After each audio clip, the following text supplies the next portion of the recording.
ఇందులో భాగంగానే ఈ నర్సీపట్నానికి సంబంధించి సీనియర్ నాయకుడిగా ఉన్న ఒక ఎమ్మెల్యే, స్పీకర్ పదవిలో ఉన్న ఈ ఎమ్మెల్యే కూడా చంద్రబాబు నాయుడు గారి మాదిరిగానే తప్పుడు మాటలు మాట్లాడుతూ అబద్ధాలు చెబుతూ తాను కూడా చంద్రబాబు నాయుడు గారి కన్నా 4 ఆకులు తక్కువేమి కాదు అని చెప్పి రుజువు చేసుకుంటా ఉన్నాడు. ఇదే పెద్ద మనిషి చంద్రబాబు నాయుడు గారు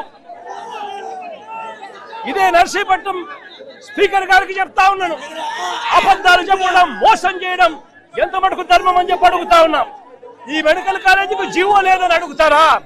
ఇదిగో జీవో నెంబర్ 204, జీవో నెంబర్ 204.